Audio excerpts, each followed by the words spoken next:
Buenas, queridos amigos de Ventana Evangélica, desde Onda Jerez Televisión. En esta semana tenemos un programa, y yo creo que obligado de hablar de la temática que nos corresponde. Sabéis que durante este mes de noviembre se está celebrando las jornadas contra la violencia de género y vamos a hablar de este asunto tan importante, sobre todo lo que concierne a la familia. Para hablar de este tema tenemos con nosotros a Juan Varela.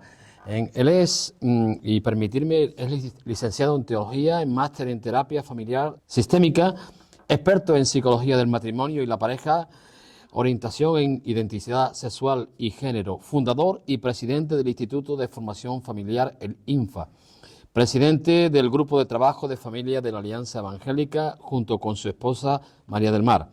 Llevan más de 30 años sirviendo en temática de consejería, familia, sociología e identidad.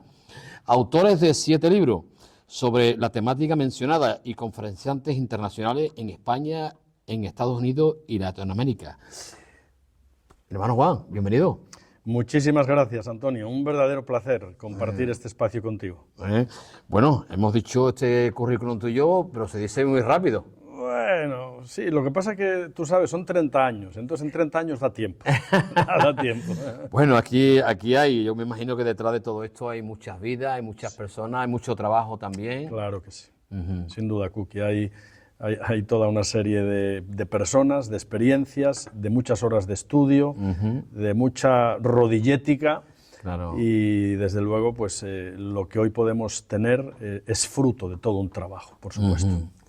Hablaba que estábamos en este mes, el mes de noviembre, que se celebra en toda España el tema de la violencia de género, la violencia machista. Ya son 38 víctimas mortales las que llevamos en nuestra España y bueno, desde 2003, desde que se hace el recuento, son 1.333 personas las que ya han fallecido. Para mí algo importante dentro de todo esto, que yo creo que nosotros el tema que vamos a tocar es la familia en un mundo volátil. Sí. Yo creo que hablar de la violencia es hablar de la familia, ¿no? Sí. Y vamos a hablar de ello. Yo creo que tenemos aquí el libro, ¿no? Yo creo que así es. Ese es el penúltimo. El último todavía no salió, pero el penúltimo sí, sí. Pues hablando, ahora hablaremos también, ¿no? Vamos a ir hablando un poco de ello. Hablando de la familia, mi hermano Juan, ¿cómo está la familia en la sociedad actual? ¿Tú te acuerdas de aquel refrán que decía, la familia bien, gracias, ¿no? Bueno, ahora ya no se puede decir la familia bien, gracias. La familia es probablemente la institución que está siendo más atacada, más falsamente ampliada, más devaluada, y podríamos decir que el ataque principal en lo que tiene que ver con sociología y aún con teología, ¿no? Se dirige a la familia, porque la familia, no olvidemos, Antonio, que es el último reducto que nos queda para salvaguardar la cultura judeocristiana, ¿no? En la que nosotros hemos sido educados y en base a nuestra fe cristiana, la que profesamos, la familia natural. Y fíjate que digo natural, porque ahora nos quieren decir la familia tradicional, y tiene un tufillo de algo como negativo, lo tradicional, lo que ya está obsoleto, no.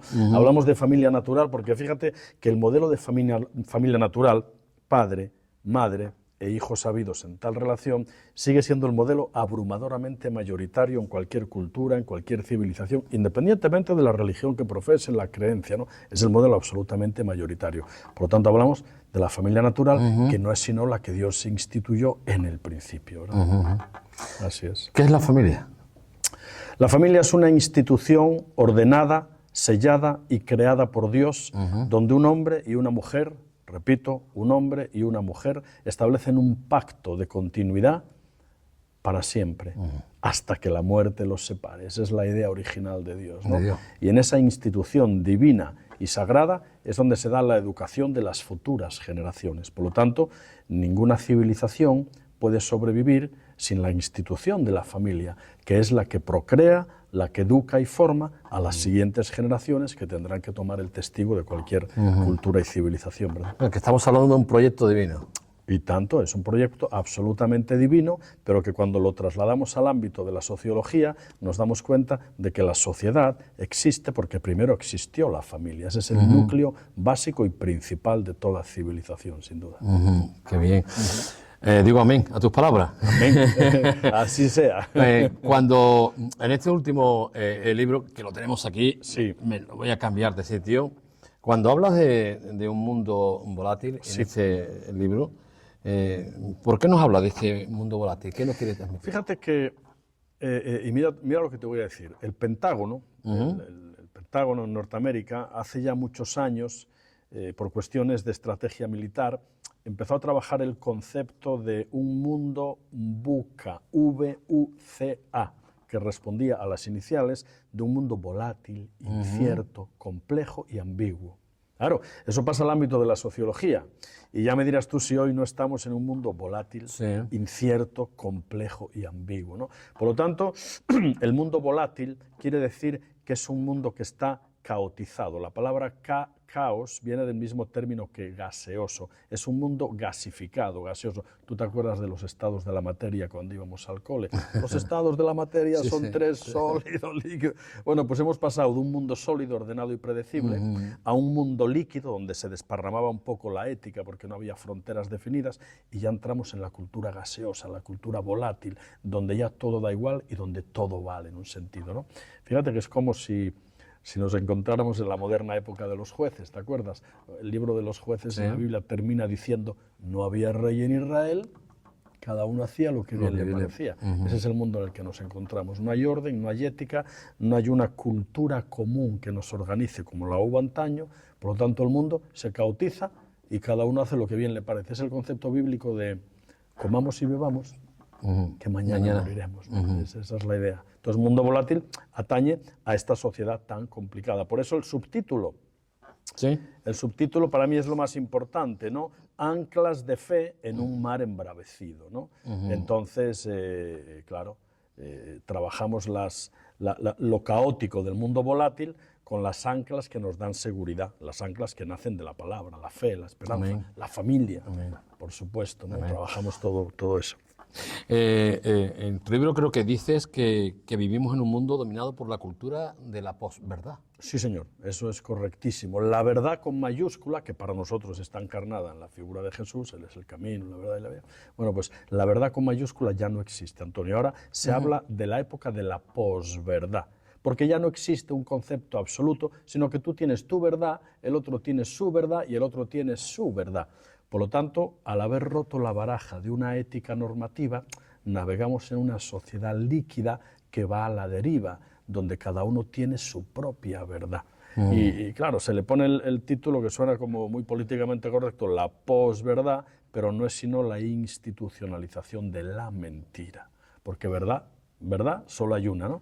La Biblia es clara al respecto y nos dice que Jesucristo es el camino, la verdad y la vida, ¿no? Esa es la idea. Hablábamos antes de un mundo sin fundamento, Así es. sin valores, en el que cada uno piensa, y ahora pues nos habla de que cada uno tiene su verdad. Claro. El fin de esto...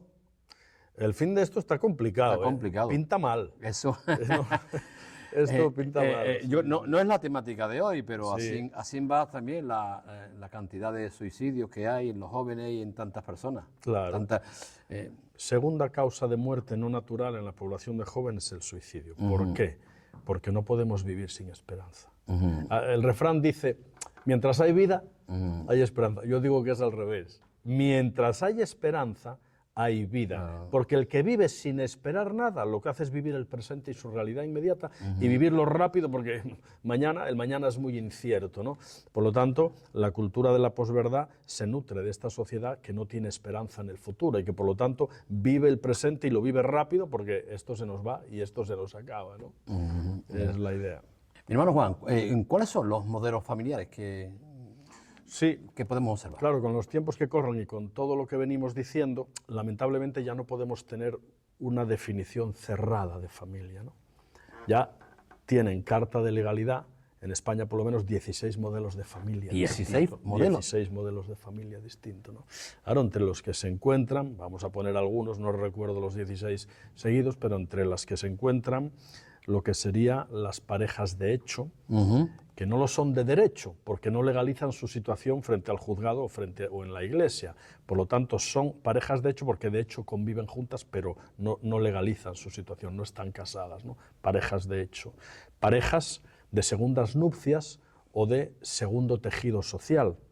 Estos son parejas que, habiendo tenido matrimonios anteriores, se divorcian y se vuelven a casar, aportando hijos habidos en anteriores relaciones, ¿no? Parejas de segundas nupcias. Luego, evidentemente, lo que ya lleva más de 15 años legalizado en España son las parejas de homosexuales, parejas homoparentales, Sí. 2 hombres o 2 mujeres, Sí. que se casan con toda la legalidad en España y que además pueden adoptar hijos, ¿no? Luego tenemos otro modelo muy común que se llama las familias DINK, D-I-N-K. Eso responde a las iniciales en inglés de doble ingreso sin hijos. Parejas que se profesionalizan, que viven un concepto del matrimonio como un acuerdo entre las partes, que incluso llevan cuentas separadas, no quieren hijos porque les impiden su profesionalización y su nivel de confort, y es un nuevo modelo de familia, doble ingreso sin hijos, ¿no? Y luego tenemos lo que ya pronto se va a legalizar, pronto, las familias multiespecie. Son esas que en vez de tener un niño, tienen el perrito. Porque es ¿Como más fácil. familia? Claro, por supuesto. Eso ya prontito va a tener carta de legalidad, porque ya está acuñado el término familias multiespecie. Entonces tú ya se ven. Tú vas por ahí en el carrito, ya muchas veces no ves un niño, ves el perrijo, el perrijo que le llaman. El perrijo. El perrijo, claro. Entonces, esto ya está teniendo carta del... Pronto se van a legalizar las familias de multiespecie, ¿no? Y luego otra locura que ya se da es lo que se llama las familias de objetofilia.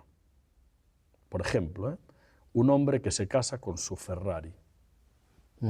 Una mujer que se casa, no sé, con su muñeca preferida de la infancia.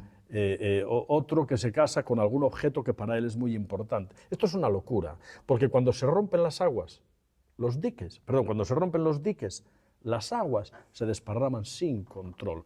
Por lo tanto, asistimos a toda una suerte de modelos de familia que evidentemente para nada tienen que ver con el modelo rector, que es el que la palabra nos muestra, ¿no? De hombre, mujer y familia extendida. Claro.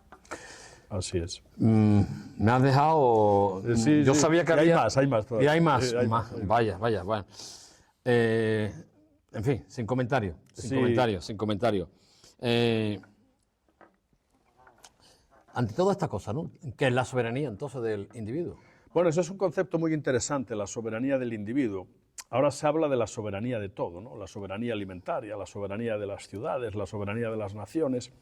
La soberanía del individuo es un concepto maquiavélico, negativo absolutamente, ¿no? Que por decírtelo rápido, nace en Génesis 3, cuando el hombre y la mujer se separan de Dios y comienzan su propia andadura, ¿no? Ahí se produce la autonomía de Dios, propio y nomos ley, la propia autonomía, ¿no? Esa autonomía, donde el hombre quiere ser el centro del universo, lo que en el Renacimiento se llamó el antropocentrismo, el hombre ya el centro del universo, ¿no? Claro, poco a poco eso fue volviéndose cada vez más individualista, cada vez el hombre mirando y la mujer mirando más para sí mismos y por lo tanto dejan de pertenecer a una ciudad, dejan de pertenecer a un grupo, dejan de servir a un bien mayor, como puede ser la familia, como puede ser la ciudad, y empiezan a servirse a sí mismos en un concepto muy narcisista. Entonces, a lo que se pretende llegar es a la soberanía del individuo, un individuo que no depende de nada ni de nadie y que incluso, lamentablemente, puede redefinir su género como y cuando quiera, porque ya se llega a negar la biología más elemental. Entonces, se llega al concepto de un individuo que puede hacer lo que quiera con su vida y con su existencia. De ahí el concepto soberano. El individuo soberano de sí mismo, lo cual es una locura, ¿eh? Estamos hablando de nuestra España. Sí, estamos hablando de nuestra España querida, la que amamos y queremos, pero que es probablemente uno de los países más avanzados en legislación de todo este tipo de barbaridades. No sé si también otro de los países también con toda esta temática es Holanda. Sí, España, Holanda, Inglaterra, Canadá. Canadá es un país avanzadísimo en toda esta temática y otros países por ahí, sí. Ante todo esto, ¿qué nos dice la palabra del matrimonio y de la familia? Ante todo esto, la palabra es clara, ¿no? Las dos únicas instituciones que pueden garantizar vidas estables con sentido de propósito son la familia y la Iglesia. Es como el último reducto que nos queda, ¿no? Para salvaguardar las raíces de una identidad adecuada.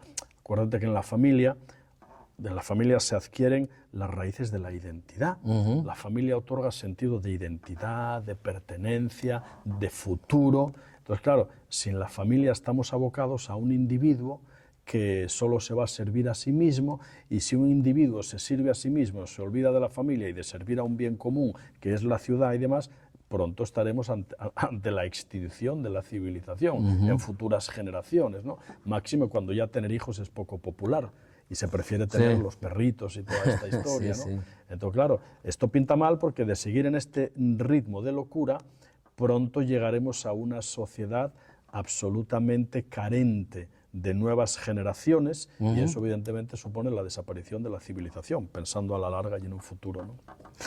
Yo creo que ante todo esto, ¿no? Lo que se quiere de una manera o consciente o inconsciente es quitar los fundamentos de la palabra de Dios. Claro, por supuesto. Que es las que tú estás comentando. Por supuesto. El matrimonio y la familia. Quitamos los fundamentos y lo tiramos todo por tierra. Fíjate, al hilo de lo que comentas, dice el Salmo 11, en el verso 3, si fueren destruidos los fundamentos, ¿qué ha de hacer el justo?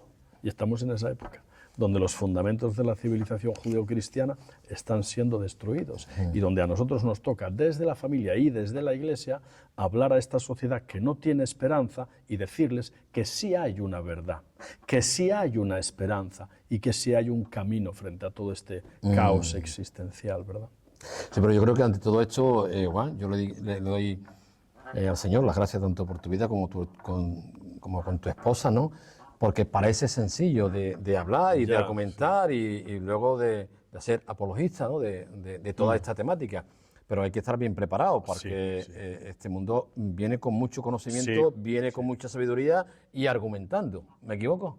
Ciertísimo lo que dices, porque además una máxima que nosotros hemos tenido desde que fundamos el Instituto de Formación Familiar es una frase que yo un día leí en un libro, oye, se me quedó grabada y Dios la usó en mi vida, ¿no? Y la frase dice, fíjate, no podemos defender la fe con piedras y palos frente a la artillería erudita del enemigo solo por sabernos en el bando correcto. Si queremos defender la fe hay que dar la talla, en el campo espiritual y en el académico. Porque si no, termina la frase, es preferible el oscurantismo privado a la necedad pública, ¿no? Entonces esa frase a mí me hizo entender que esto tiene que ver con mucha oración y con mucha preparación. Exacto. Y que tenemos que dar la talla en estos ámbitos, ¿no? Pues me voy a apropiar yo también de esa frase. Es muy buena, es muy buena. Porque está preparado con mansedumbre y reverencia, dice la palabra, ante todo aquel que es demande, ¿no? Esperanza, de la cual esperanza que hay en vosotros, ¿no? Nosotros, desde aquí, desde Ventana Evangélica, y a los oyentes, siempre estamos animando a que lean la Biblia, que lean la palabra de Dios. Claro. Pero hay un concepto, ¿no? Hay un concepto que muy arraigado, ¿no? En nuestra España. La pregunta, ¿es la Biblia un libro machista? La Biblia no es un libro machista, sino que muy al contrario es un libro que reivindica el papel de la mujer en la historia como ningún otro libro lo ha reivindicado. ¿Por qué? Remitámonos a la época de Jesús. Jesús fue un hombre divino, evidentemente, rompedor en todos los aspectos. Jesús dignificó el papel de la mujer como nadie en la historia. No olvidemos que la cultura en la que nace Jesús era una cultura donde la mujer, con perdón, la mujer pintaba menos que un mueble. La mujer era un ser a la absoluta dependencia del marido. El marido hacía lo que quería con ella. Entonces Jesús ahí rompe muchas lanzas a favor de la mujer, a favor de la igualdad de la mujer. Y yo diría que si tenemos un gran feminista en la historia, se llama Jesús de Nazaret. Por lo tanto, la Biblia no es un libro machista. Lo que pasa es que está escrito en un contexto donde la dominación del hombre sí permitía que hubiera un machismo social y todo el asunto. Pero precisamente Jesús vino a romper todo eso. Amén. Así es. Pues muy bien. Mi hermano Juan, se nos va acabando el tiempo. Para aquellas personas que quieran, aunque ahora también, ¿no? Si tenemos un poco de tiempo, evidentemente, si nos quieres ir comentando algún libro, pero antes que nada, para aquellas personas que quieran adquirir algunos de los libros que tenemos aquí en la mesa, claro. ¿Qué deben de ser? Bueno, los libros todos están a disposición, primero en cualquier librería evangélica, y segundo también por Amazon, y también por otras editoriales online. Ahora ya como se compra tanto online. De manera que en Amazon, en Casa del Libro y en otras editoriales fuera de las físicas que pueda haber en cada ciudad se puede pedir. Y luego Mundo Volátil tiene la particularidad de que es un libro que ha trascendido un poquitito nuestro ámbito evangélico y se encuentra también en el FNAC, en el Corte Inglés va a estar, y en editoriales seculares, ¿no? Para entendernos, lo cual es muy bueno porque no deja de ser palabra de Dios que trasciende nuestra burbuja evangélica y llega al ámbito social, ¿verdad?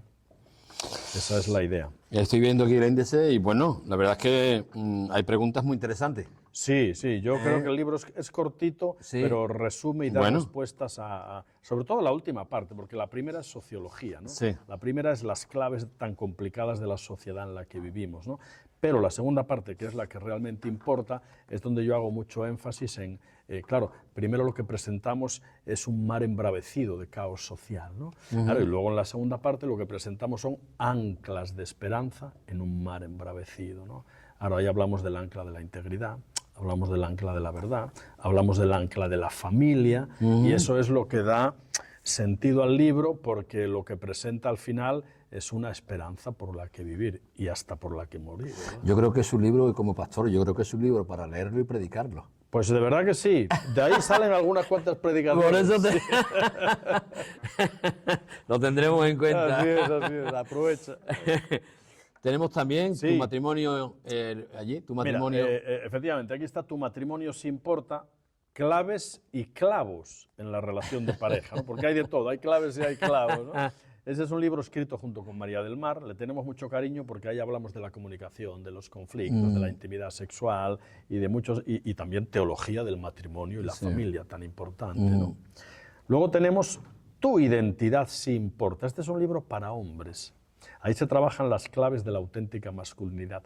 ¿Qué es ser hombre? ¿Qué es ser padre? ¿Qué es ser esposo? ¿Qué es ser un buen cristiano, ¿no? Ahí trabajamos una parte muy bonita, Antonio, que es las 5 caras de la auténtica masculinidad. El hombre como rey, el hombre como guerrero, el hombre como amante de su esposa, claro, el hombre como amigo y el hombre como sacerdote. Y desarrollamos. María del Mar, cuando lo presenta, dice, este es un libro para hombres que toda mujer debe de leer, ¿no? Y luego tenemos homosexualidad, pastoral de la atracción al mismo sexo. Yo aquí trabajo todo lo que es la ideología de género, cómo nos llega, cómo se instaura, cómo se implanta en nuestra sociedad. Trabajo todo lo que es la confusión de identidad, todo lo que es lo que llamamos la atracción no deseada al mismo sexo, y toda esta cultura tan complicada que se nos viene y que va diluyendo la identidad y el género, ¿no? Sí. Eso se trabaja a fondo ahí. Y claro, Tus hijos importan, que tiene 3 partes muy bonitas: recibiendo, modelando y enviando. Nuestros hijos como trocitos de barro que recibimos de Dios, que tenemos que modelar y que luego tenemos que soltar, ¿no? Las claves de una educación heterosexual, qué es ser padre, qué es ser madre, qué aporta papá y qué aporta mamá en la educación de los hijos, y todo lo que tiene que ver pues con la educación de los hijos. Y ahora sale el mes que viene, a principios del mes que viene, sale el último. No lo tenemos aquí porque todavía no me llegó, ¿no? Que se titula La hipersexualización de la sociedad. Y ahí trabajamos todo lo que es la cultura hipersexualizada, la pornografización de la sociedad, las redes sociales y su impacto en la familia y en los más pequeños y en los adultos también, y todo lo que es una sociedad que hipertrofia la sexualidad y la pervierte, ¿no? También muy interesante. Sí. ¿Y todo el tema legal, todo lo que se está legislando, lo recogéis en algún libro? En ese sentido no, porque fíjate que los libros tienen una mirada muy fuera de nuestras fronteras españolas, miran mucho a Latinoamérica, porque el mayor porcentaje de ventas es en Latinoamérica y en Estados Unidos. Y claro, cada país tiene su propia legislación en cuanto a todo esto, ¿verdad? Así es. Mi hermano Juan, gracias. Un placer. Gracias, y bueno, yo creo que aquí hay material para verdaderamente que le importe la familia. Hay material para pasar otra pandemia, sí. Que le importe la familia, que le importe el matrimonio, que le importe los hijos, que le importe su identidad. Aquí hay material para Por leer. supuesto. Mi hermano Juan, hablábamos antes del mes de la violencia de género. No sé si tienes algunas palabras que quieras dirigir a aquellas personas que nos pueden estar viendo. Simplemente si estamos en el mes de la violencia de género, importante recordar que el hombre y la mujer fueron creados iguales, con la misma dignificación delante de Dios, y que lamentablemente esta sociedad, al alejarse de los principios éticos de la palabra de Dios, lo que ha provocado es una sociedad eminentemente machista, pero el problema es que ese machismo ahora puede convertirse en embrismo, y no es ni lo uno ni lo otro, ni machismo ni embrismo, ni feminismo ni machismo. Deberíamos de llegar a una ecuación donde el hombre y la mujer fueran considerados en el mismo plano de dignidad a todos los aspectos y en todos los sentidos, porque eso es lo que Dios instauró. Un hombre y una mujer juntos para llevar adelante el propósito que Él tiene para la familia y el matrimonio. Juan, pues nada más, muchas gracias por todo. Gracias. Pues, querido amigo de Ventana Evangélica, animarte, de verdad, animarte a que si puedes buscar en internet, en Amazon, esta temática de libros, si te interesa alguno, animarte a que lo compre, que lo lea, que seguro que va a ser mucho bien para tu vida. Sin más, yo he sido bendecido y tengo ahí preguntas que, bueno, me gustaría hacerle a mi hermano Juan, pero me voy contento, satisfecho. Y recuerda los fundamentos de nuestro Señor, la familia y el matrimonio, algo que Dios nos ha dejado establecido en su palabra. Y su palabra es verdad, su palabra es eterna. ¿Por qué la palabra de Dios es verdad? ¿Y por qué la palabra de Dios es eterna? Porque nuestro Dios es eterno. Que Dios te bendiga. Nos vemos la semana que viene.